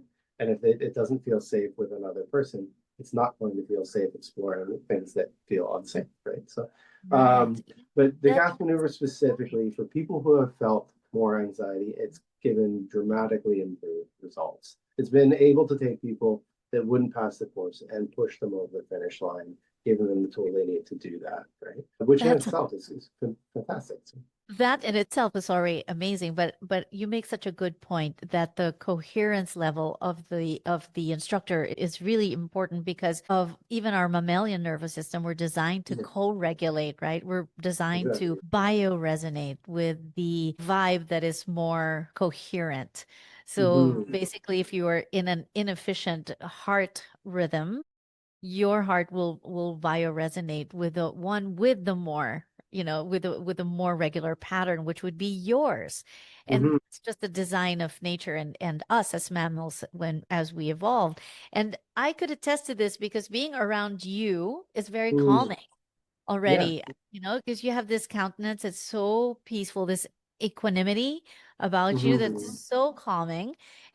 And we also measured that. We measured your Yeah. coherence, which is super high. And you're not even heart math trained. You don't even know about heart math. I Heart didn't. math I never heard of it. Yeah. I Yeah. know exactly, and they've been around. Everybody and her sister knows heart math in the biohacking world, but I think heart math should know about you because you're nature trained. You're nature trained. You're Yeah. you're a product of your own awareness of this acute awareness about the self, and the environment and how to adapt your nervous system to it, which is, Mhm. I think, so brilliant. To me, it's just beautiful because it's just you and water, you know. There's no medicine involved. There's no other intervention. And to me, it highlights the reason, like, why baptism is sacred in so many traditions. Like every culture that you go to has some sort of rite of passing through water to heal, to remove baggage, to remove sin, to remove bad energy or spirits or whatever it is. Every single culture has some sort of rite around this. And if we Yeah. look at the biomechanical or the neurobiological mechanisms behind this, we can see that, yeah, this is medicine. This is actually having a therapeutic effect on us that Yeah. does what they say it does. It removes, like, it's a like karmic cleansing in a lot of ways, right? It's another thing that I've been reading into a lot lately is like epigenetic expression, right? Yep. So we are like a bundle of genes that express themselves. So nature versus nurture is an illusion. Like there is no nature versus nurture, right? Like they're the same thing. Nature, we are one thing. It's not, they're not Yes. in conflict. Epigenetics is how the material of what you are, the story of what you are exists in the context of where and when you are, right? So like cleansing sin through baptism or whatever it is actually removing and changing the epigenetic expression of your genes by Hmm. slowing, like through the nervous system, through oxygen, carbon dioxide regulation. You are actually having those effects where you're changing your genetic expression, right? And that's going to have an effect on illness. It's going to have an effect. It had an effect on my illness, right? Has an effect on other people's illnesses as well. Not all illness, right? Like it's not gonna replace modern medicine. But for the psycho-spiritual things that plague a lot of like modern Western cultures, a lot of like the mental and autoimmune conditions, this could be a really potent form of adjunct therapy to support whatever it is that people are I doing as think. well. But Um, not just, I think all, not yeah, just autoimmune or mental imbalances. I think all, even yeah. cancers and everything, because all of the what we call diseases or survival responses, they're fear-based safety. So basically, Yeah, all of our organs are designed to respond to a survival call because of a distressful life experience, because we mm, perceived it as I'm in danger. If there's a way for us to not perceive it as such and to control the response of the nervous system and come back into parasympathetic in seconds, we yeah, could actually kind of divert that signal into, nope, you're yeah, actually okay. And we don't yeah, have to turn on that survival response, which means, ulcerative colitis or depression, anxiety, or even colon cancer. This is why I think it's amazing because yeah, this is actually a part of my study is I know the biology of survival and the mm, biology of safety. yeah, And if we can get into that safety with your mechanism in seconds, it just mm, empowers so many people to be in yeah. control of their biology, which is the definition of biohacking. Yeah, not only that, what to me, what that means is like all of a sudden you become much less manipulatable, Right. in a system that's designed to keep you activated, to bring you into states of outrage or anger or whatever, because it keeps you more engaged. This says Yeah. no, like I'm in control. Just take 3 to 5 seconds and reclaim your center in a way that's like immediate, it's physiological, and that's powerful. You just get to reclaim that center. And in that process, you reclaim a sense of sovereignty, a sense of reclaim your coherence. And you're not, in a way, you're like, pardon my French, but you're like unfuckwithable at that point, like Yes, you just you are like at that point you're unfuckwithable. just Yes. like I can handle it, like I'm actually like, and on a nervous system level, it's like, oh, we're in control. Yeah. We can handle this, I whatever think it it may was be, right? Yeah. that Vishen Lakhani, right, who said that unfuckwithable. You're unfuckwithable. Exactly, right? Yeah, yeah, yeah.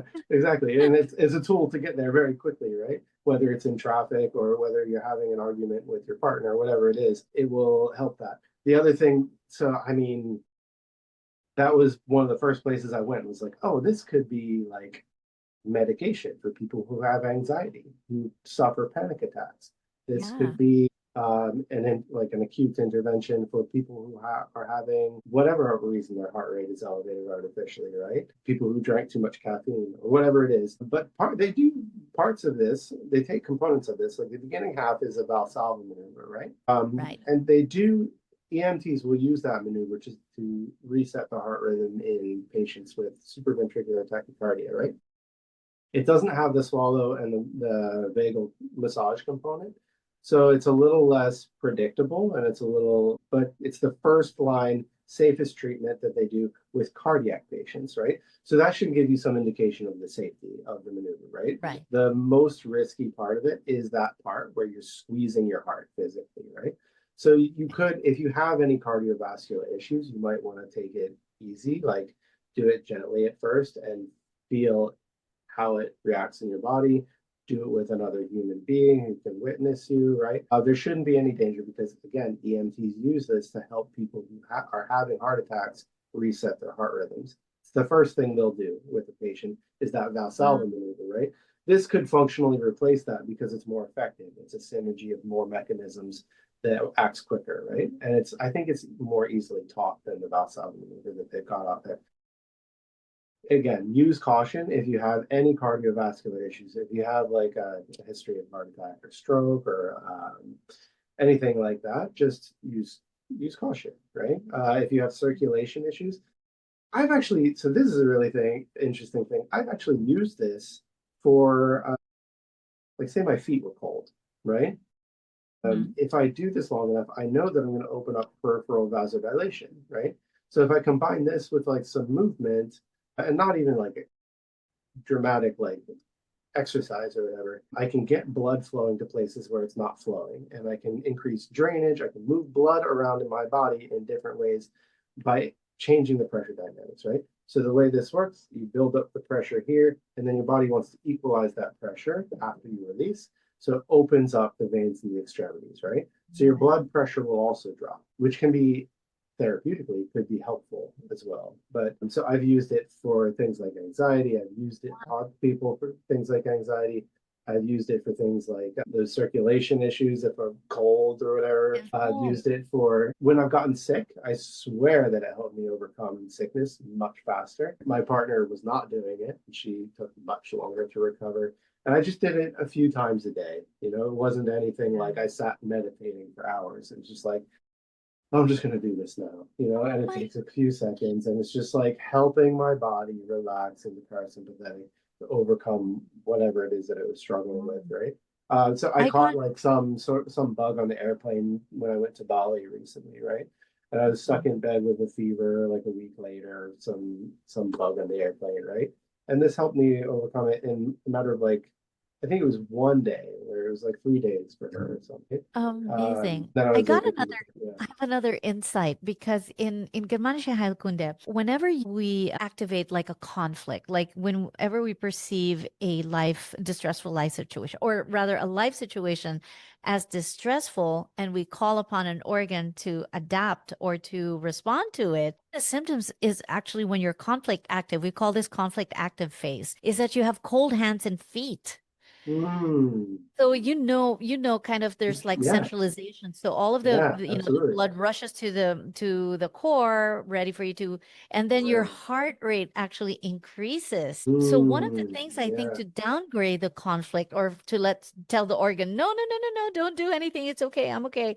Is yeah, maybe to do the gas maneuver as you're self-aware yeah. that you're conflict active because somebody said something nasty to you and then you have cold hands and feet and like a heart rate Interesting. you could just downshift that immediately so it Yeah, doesn't end up as a cold or as the flu or something as a biological conflict that will end up as so some sort interesting. of what we call as an illness. And I've never done this, but I wonder if you do that thing where you tense up your whole body as you do it. If you just Yeah, like really tensed up, especially like the hands and the feet, and did the maneuver, and then as you right. exhaled, if you release, I wonder if it would increase Oh, that maybe. effect, right? It Yeah. probably would, because again, you're working with pressure in your body, like internal pressure dynamics. You just like you're a pump in so many different ways. You're just pumping, Yes. and Yeah. you're activating the pumps, right? So that's interesting. I might try that. Just tense up the whole body and then do the maneuver and relax and let it And then go. relax. If I'm ever having that kind of reaction, I'm going to try it out.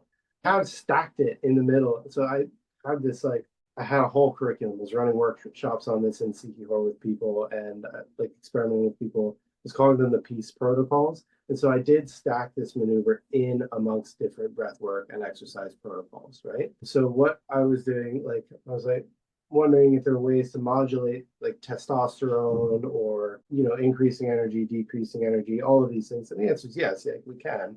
And this can speed up. So breath work does all of those things. This just does it faster, right? So doing things like I mentioned in the breathe up, the nitric oxide breathing, just humming. For me, I like to put my tongue in the NG position, like because I can get Oh. more vibration in the sinuses that way. Ah.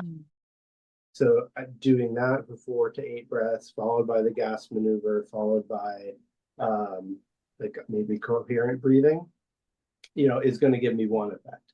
But then if I want a different effect, like in the mornings, I was feeling lethargic for a while. Like I was like not super motivated. I was like, I've recently turned 40, right? So I was like, oh, I wonder if my testosterone is dipping. And then I thought about the ways to use this to modulate testosterone, right? And so I was like, well, if I do the traditional breathwork thing and I activate more sympathetically, then I do this gas maneuver, and then I do another thing to keep that momentum going. What it should do the same things that sympath like Wim Hof breathing or something does, just a bit faster because like you're essentially pressing the enter button. You're writing a little program, pressing enter, and then running the program, right? So in the mornings for a while there, I was like, I would go to this Capilai Springs. There's this cold spring in Sikihor, right? So the water's like always cool. It's not cold, cold, but it was the coldest I could find that I had access to. And I would go in the morning when it was like still cool from the night, right? So I'm trying to find the coldest time that I could for the cold immersion. So what I would do is I would sit on the edge, and my experiment was, okay, if I hyperventilate, maybe 30 seconds, then I do the gas maneuver, and then I immediately jump in the water, and I just swim around in this cold water. What's my response going to be? I also did it with ice baths for a while, but I noticed like an immediate effect on like even later that day, and it lasted about 2 to 3 days every time I did it. On the biggest indicator I have is sex drive, right? So just immediate feedback, you're like, oh my God, why am I? Why do I feel why this so strongly now, right? And it took me 5 minutes on the way to work. I would stop by the spring, I would hyperventilate a little bit, do the gas maneuver for 5 seconds, and I'd just swim. I'd jump in the water, and then I'd get out and I'd go about my day, like really feeling great, energized, focused, and clear, right? Whoa. Um, I tried it with ice baths as what the same protocol, right? So that's more like the Yeah. sympathetic activation side, right? So trying to get a Right. can I use this enter button to program something that goes more sympathetic, that increases my energy and fire? And so I did it with ice baths. I noticed that it made the ice bath a lot harder, Oh, and I think it's the vasodilation bit in the beginning, right? That because the shock response is like that vasoconstriction in the extremities, right? The blood yeah. moving into the core. That's not to say it was a bad thing. It just was Right. like, wow, I feel much colder than I normally would if I go in without that. So it's still it's a conversation. It's still a developmental Yeah. experiment, right? But I wonder if it would have to do also with like mineralized water, because then hmm, like the natural water would have natural minerals in it, but maybe the bath water wouldn't be yeah, this. the water, I do know where it came from. It came from a spring up the mountain. Oh, it did. Okay. Yeah, so the all the water systems where the school is are fed by a spring that comes from up the mountain. So Okay. it was spring water, but I think it has more to do with that With vasoconstriction, a cold. vasodilation thing, Okay. with the Right. relationship to cold. I just noticed that I got a lot. I stayed in it for like 6 minutes or something, but it still was like it felt more difficult than it did Right. So maybe the without that. spike from sympathetic to parasympathetic was way higher compared to Hmm. the temperature Yeah, of the spring water would be a little bit lower. So the yeah, I think transition so. would be a little easier, Yeah, I think maybe. so. Yeah. Yeah, Wow, so it's an ongoing, but I was calling those things peace protocols, and I was like, well, you have priming, you have integration, and so there's like a three-step thing, like, but that's like a whole workshop in and of itself, and yeah. we won't get too far into that here, but because there's like Yeah. a whole framework around basically just taking like revolutionizing breathwork in a way, with a vagal Exactly. maneuver that makes it more effective and faster. Yeah. Right. And for kids, how Oh, old? sure. I can't see it being harmful. I've done it ever since I was a kid, you know. I cannot think of a circumstance that it would be harmful for a child to do this. Okay. Maybe somebody else can, if somebody could chime in with a, but you're not really doing anything extreme. Right. It's not an extreme. It's actually quite gentle, even though it has this profound effect. So kids do things that are much more dangerous all the time with That's true. significantly. I'm trying to think like of a risk of doing it chronically, perhaps for kids. May I don't even think so. I don't think that there's a It'll way. help with their hiccups. They have hiccups. It'll The help hiccups. with the hiccups. It'll solve the problem of hiccups immediately, Yeah. which is great, you know. So I can't think of anything that would be dangerous for Yeah. children to Okay. take advantage. I've taught it to kids before and had them use it, and they're like, oh yeah, and then they just go about their happy little lives. It would Use be it nice totally. to try it with kids with tantrums and rage issues and Mm, anxiety. I think it would. It would be a great thing to help with that. To help. I mean, it could be a game changer in that regard, right? Totally. Importantly, I think it has to come from somebody that's not the parents. It has to come from like, has to be taught by an uncle or something, somebody who's not like directly invested, you know, just energetically. Like somebody has to come from the outside and be like, hey, if you're feeling upset, do this thing. And then you can get what you want out of your parents more easily or whatever, right? Yeah, so that would be my only bit of advice there. It depends on the relationship with the kids, but for sure it could be really helpful with children that are, Yeah, I mean, emotions are so big and it's such a right. challenging thing. So this could be a very quick tool to help Yeah. them cope. Yeah. It's such a reflex for them, because they have Yeah. no the prefrontal cortex is not yet Yeah, as exactly. online as it can be, so it can't really dampen Yeah. the limbic brain, the Yeah. impulse of the limbic brain to be emotional. But I think that the parents should be gasp maneuver trained first, Yeah. you Yeah. know? They absolutely should. Yeah. That's the whole thing is a really inspiring question, like that idea around helping kids regulate better because it's pre-verbal, because it's not cognitive. I hadn't actually considered that, but that's deeply inspiring to be able to give children a tool to help them process more effectively. And imagine the kind of impact that could have as they develop into adults, you know, whatever it is that they're coping with, especially in the world that we live in today with chronic activation, Definitely. right? Can be a powerful tool, but absolutely, the parents should be Gasp certified, you know. Gasp Um, certified, I exactly. think like ultimately it would be a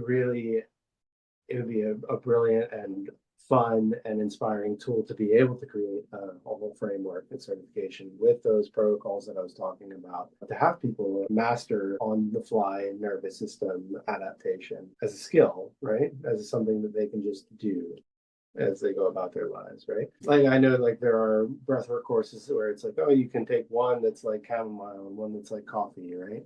This is just that, but much faster and more because it's faster and all of our attention spans are so small. It's just easily Right. integrated into a life, you know, in a way where sometimes sitting down for 5 minutes doesn't feel doable, but five Yeah. seconds is doable, you Very know? doable. Yeah.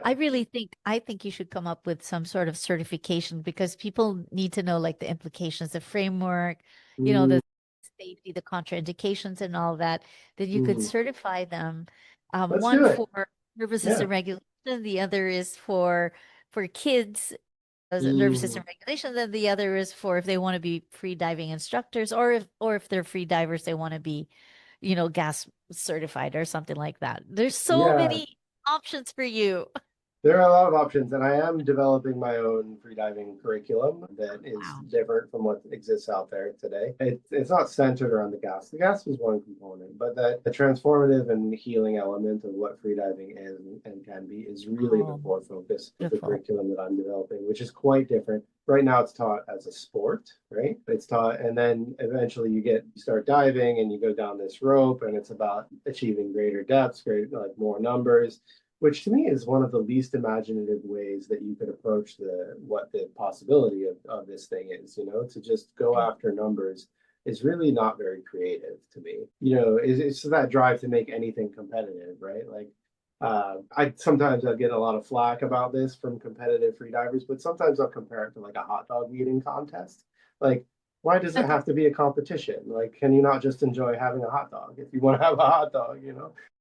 Or, there are just so many things in life that do not need to be competitive. And this to me is this is a medication, this is a therapy, and it's a source of incredible resiliency and healing. But it's better as that than it could ever be as a sport. So that's Wow. what the curriculum that I'm developing, and that's how I teach it already. But the curriculum I'd like to codify and then be able to give to other people and certify them to teach it in that way as well. Um, That'll which be in yeah, would be great. Sikihor, or are you Yeah, teaching it that's how I teach it in wherever I zone? go. I bring myself with me wherever I go. So that's the approach that I bring. But yeah, I'm looking for collaborations. You mentioned somebody in Batangas. I would love to teach people in Manila. I'd love to break into the freediving crowd here. I've noticed that it's a bit insular, the crowd here. Like they have their crew and and as a foreigner coming in, I recognize that I'm a foreigner coming in to like a community that's established, right? And so it can be difficult to navigate that, but I do want to come in. I do want to share what I've learned. I do want to teach. If people in Manila want to learn freediving, I'd be like thrilled to come back here. We've got a partnership with a pool here in BF Homes in Paranaque. You mentioned a possibility of a school in Batangas. That would be based on demand. There'd have to be a group of people, and then I would probably just fly back to work with the people who are here and do courses on Okay, demand that way. I'd be thrilled to do that. Yeah.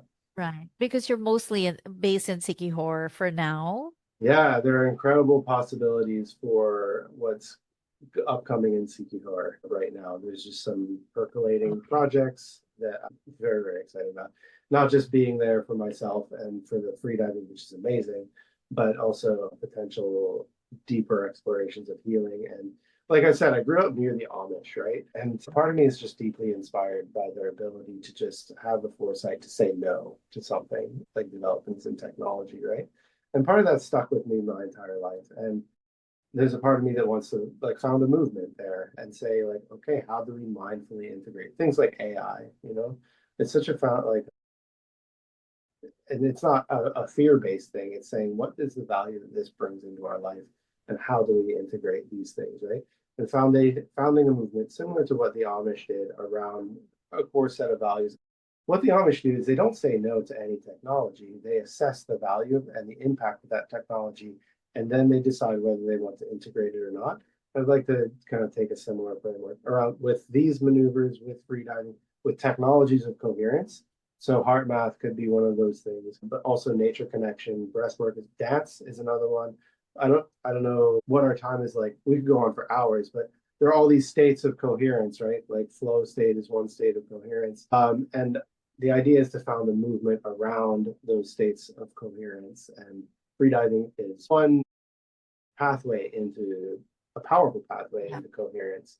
But powerful. you Yeah. can dance, you can do nature connection, you can do meditation, you can do art, you can do journaling. There are many pathways to coherence, right? So like having a movement that assesses technology, that has a core set of values, and that has a home. So that's the goal in CE4 is having something like that, and then having like a satellite thing here in Manila, perhaps, right? But that's a larger vision, a longer conversation. Yeah. I think that's the future, really the future of humanity is to have communities like that Yeah. and to use technology for whatever it's worth, but not have it, to have it serve us rather than the other way around. And I Mm-hmm.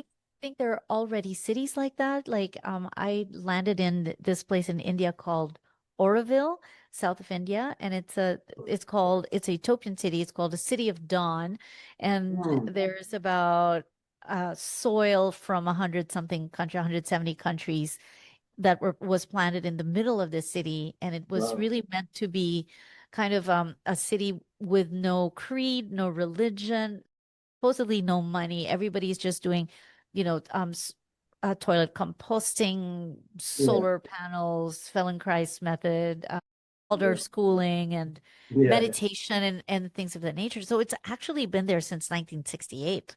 And Wow. I Oh, lived there for cool. a year and a half. It was really amazing. There That's is money exciting. now Yeah. though, because it's impractical to not have it. But I think Yeah. really the goal would be they wanted it to just be kind of like bartering. Yeah. I Yeah. think it's still possible, but Yeah. Service exchange, right? service exchange, Yeah. exactly.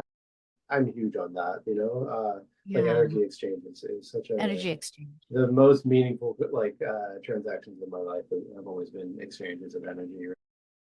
Yeah. And sometimes that can be money, like that's a form of energy, right? Uh, but there, but it almost has to be like along for the ride. Um, So it's yeah, possible, yeah, definitely possible. yeah. And that they're kind of near the ocean. They live within a forest. Actually, it was barren land, and they planted thousands of trees, and now Wow, it's a yeah, forest. In the middle of it is a banyan tree that keeps wow, growing and expanding, and it's very sacred. Actually, it's incredible. beautiful. It's really, really amazing. Yeah, it's Yeah, possible. well, the original hippies, they were onto something, you know. They had a lot of Yes. great ideas. It's like none of these ideas are new, right? Like they're not my ideas. Like I didn't make the nervous system. I didn't like, you know, I'm sure somebody figured this whole thing out before, and it feels a little bit arrogant to put my name on it, but why not? I'll do it anyway. But nervous system regulation, the techniques of permaculture have been around for eons, you know, cultural technologies, barter, like to think that we're trapped in this, the expression of humanity that we're in right now is ridiculous, right? Is Yeah. one version of what things can look like. And they've looked thousands of different ways over the course of history. And yeah, in Sikihor, I think that I'm hoping it'll be like the foundation of a movement around these things. I already have a strong community around pulling threads from people who hold different aspects of those states of coherence in different strengths, right? Right. Because people can access, like you'll find people have a gift of accessing one or the other, right? Like for me, like I mean, I could just list them off really quickly. Like flow is one state. The foundation state, I call it the alpha state, but that's just based on coherence, right? And then you can access all the other ones from that. But you have flow, you have integration, which is a narrative method, which is really great in conversation or in journaling, right? You have ecstasis, which is like heightened activation through dance, things like that. Ecstatic dance is one way to do that. Other forms of dance, you know, resonance, which is like what we have when we talk, you know, there's this resonant coherence. Mm. All of a sudden, the conversation flows really easily. And there's a flow in that, right? Resonance, there's communion, which can happen like if you ever find yourself just dissolving into the fabric of nature around you and feeling the trees breathe, right? Oh, There's transcendence, there's so what did I say? There's integration, flow, ecstasis, transcendence, communion. Forgetting one now. Equanimity.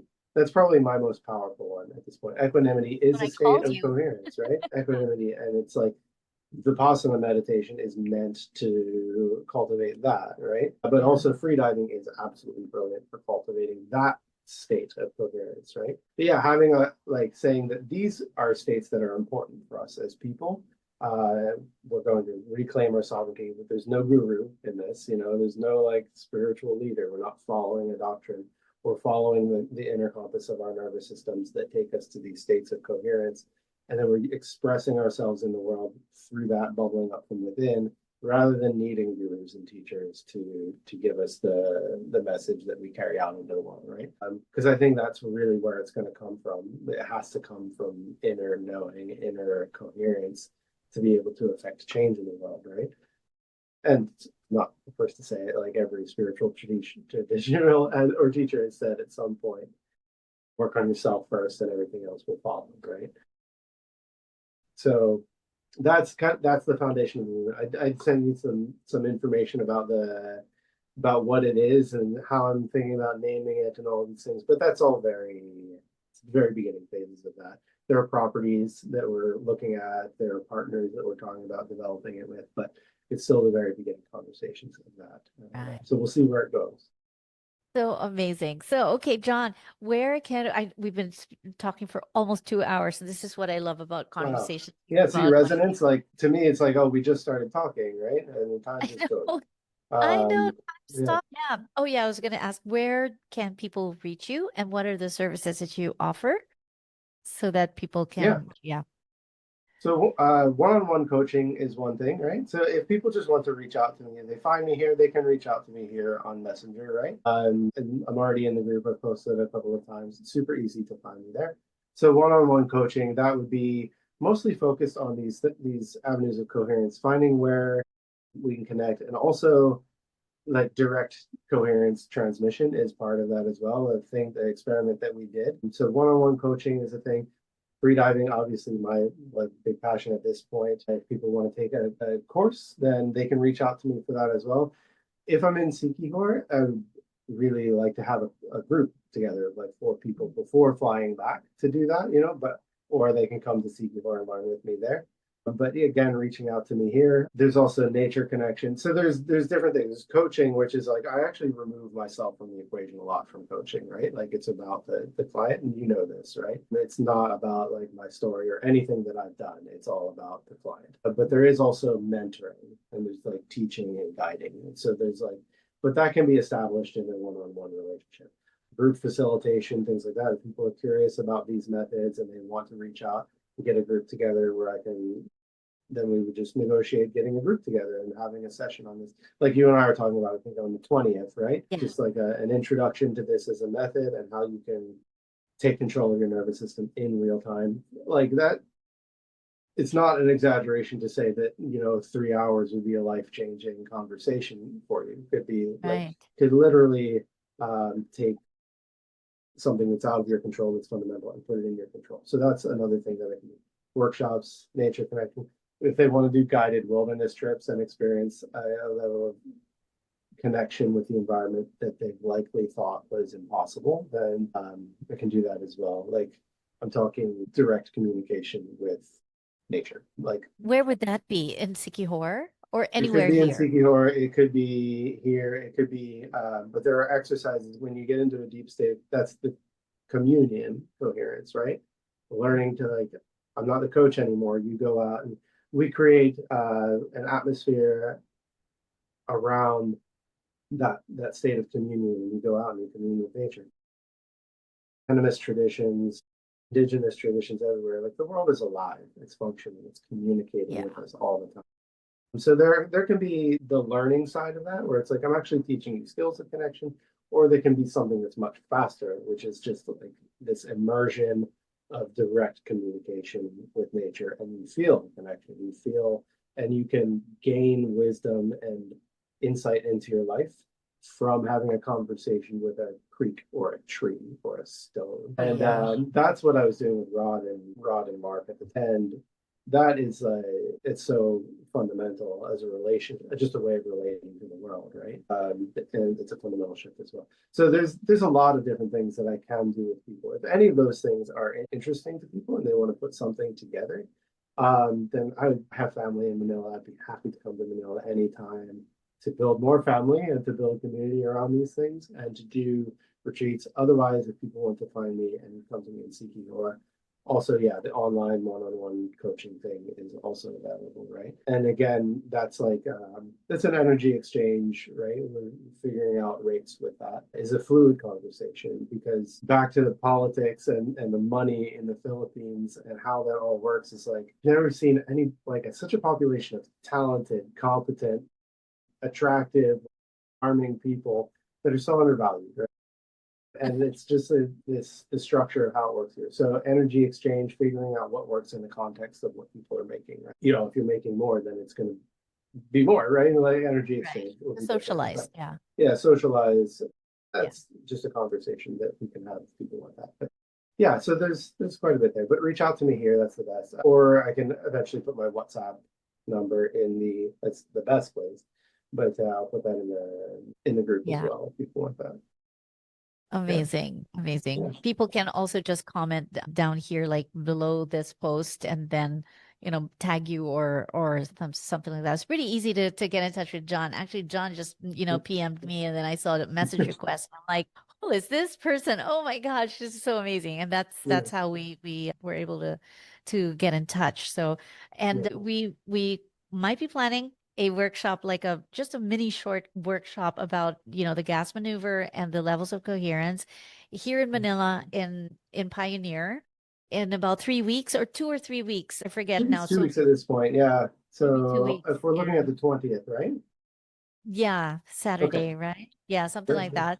So we'll put out a poster. We'll see who's interested. If we have enough people, then we'll have something. We'll hold it, but we'll just see. We'll just put out something and see if people are interested. I'm wondering, John, if we could even like open it up for kids, like, like 9-year-olds, teenagers or something like who want to learn something fast, like moms and kids or something like For that. sure. Yeah. Let's Yeah, try right? it. It's like I've taught plenty of kids in other groups, but I haven't done this. And I would love to try that with them, Yeah, yeah, to see how that works with children as well. It'd be really yeah, interesting and good for yeah. families. Right? Yeah. Yeah. Yeah. I I would mean, I love could that. I could also teach them a coherence workshop as well. I mean, coherence Yeah. technique as well. Yeah, Yeah. That'd be totally. great. Yeah. Okay. That would be Perfect. awesome. Oh gosh, look at you, John. Sorry, I took 2 hours of your time. Thank you I had no so idea. Yeah. Thanks, Ellie. Yeah. Always a pleasure. And I look Yeah, forward thank you. to the 20th. Yeah. Yeah, definitely. Me too. Thank you, everybody. So this is going to be on replay for about a month. I'm going to download this video and then put it up on YouTube. And likely I may Mm. put it up also in my biohacking and beyond podcast as an episode. So I'm going to Oh, be cool. editing that. Yeah, Brilliant. so that, it has more reach, so that your Mm. work has more reach. So Mm. thank you again, Great. on, and thank you everybody for listening. And we'll see you again on Ellie on Point. Great. Thank you, Ellie. Bye. Thank you, John.